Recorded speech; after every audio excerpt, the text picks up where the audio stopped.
Okay. So the first real conversation I want to have is admittedly a little bit ironic, given the fact that this is such a brand new YouTube channel, and the hardest thing that brand new YouTube channels have to do is get people to listen. But the first thing I want to talk about is why it is that we as humans generally don't listen to one another. We plant ourselves in these ideas that we have, and these ideas could come from, the way we were raised, the cultures that we live in on a daily basis, whatever materials, media we consume. All of these things create the structure in our brains of what it is that we believe, right? Now, let me preface, I'm no psychologist, I'm no sociologist, my degree is in business, okay? So while I don't profess to have any sort of detailed information about what makes people tick, I'm an observer of people. And I don't think what this channel aims to do requires trained professionals to do it. In fact, I think that might be part of the problem, is people are so reliant on professionals, the lab coats, to figure things out for themselves. When in reality, we're the ones that operate our mouths, we're the ones that operate our ears, so we can decide what it is we listen to, when we listen to it, and what information we glean from whatever it is we consume. So all of that is to say, why is it that we have such a hard time listening to one another, right? If I go around professing a certain belief, like, medical care should be free for everyone, it should be a basic human right. Not claiming, again, if you watch my introductory video, you know that my views are not going to be expressed in any of my videos. That's not the point of this channel. But let's say that's the talking point. If I go around saying medical care should be a free basic right for everybody, there's always going to be somebody that is staunchly opposed to it. And chances are there's not going to be any sort of real dialogue between me and that other person. It's just not going to exist, because on a fundamental level, I believe I'm right already. And so because that is my accepted reality, I believe that what I believe is right, it's real, then there is no opportunity for input. There is no opportunity for actual questioning of those ideals. And the same is true for the person sitting across from me, right? If they are staunchly opposed to the idea that medical care should be a basic human right for everybody, then they've already accepted that as their reality as well. And so you already, before the conversation's even started, you've already run into this situation where both people have unwittingly dug in their heels. They're already in their opposing trenches. And that's the first hurdle, right? When it comes to communication, that is the first hurdle, is going into something already knowing or already believing that you're right. And your job is simply to convince the other person. When that happens, and it happens all the time, whether in person or, on the internet, keyboard warriors, happens all the time, right? And it's probably going to happen in the comment section of a lot of these videos themselves, which I'm kind of looking forward to as being the great irony of this channel. But we have to go into these conversations knowing that we already carry our biases. We already carry what we accept to be true into these conversations. Now, along with that comes ego, right? Even if we are truly humble, if we believe we're truly humble, we absolutely can still be prone to letting our egos get in the way of a genuine conversation, right? Because if we admit to ourselves that, my belief system may not actually be based in total reality, it might not be all comprehensive, then suddenly you have to admit that your beliefs might have been wrong. And that is immediately a hard pill to swallow for most people, because they attach their pride to it. it becomes a personal reflection of who they are, how intelligent they are, and so it becomes very personal very quickly. So that's the other thing that really makes it difficult for people to have conversations these days with the intent of learning truth rather than proving their correctness is ego. We perceive it as being a direct reflection of our intelligence. And that just needs to not be the case. We have to be able to dissociate ourselves from the subject matter, right? I am not medical care. I am not the Bill of Rights. I am not any of the topics that could come up under the umbrella of should medical care be free and universal. I am not any of those things. I am Tyler. I'm just a man living in 2025. And so I need to remember that when I have these conversations with people, is that there might be information that I was missing, or I may have let previous biases come in and influence my decisions before I'd even heard the term universal healthcare.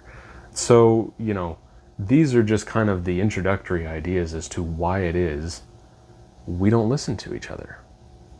And again, this applies to being in person or online, So just something to think about. So we've acknowledged what might be a couple of obstacles in us beginning to have genuine, meaningful conversations where we seek for truth rather than to prove our correctness. So how do we begin to overcome that, right? What is the first step in trying to overcome that? And I think it's Stoicism. Stoicism is simply the act of controlling one's emotions. There's different levels to it, but it is the act of controlling one's emotions rather than letting emotions control us, right? If somebody cuts you in front of you in traffic, most of us would have an angry reaction to that to some extent, instead of just realizing that it doesn't matter. It's a simple road incident. Whether it was intentional or not really doesn't matter, because we have the power to just let it go. And then that situation, in most cases, will just be resolved. And so Stoicism is the act of relieving ourselves of the burden of our emotions. It doesn't mean that we don't feel emotions.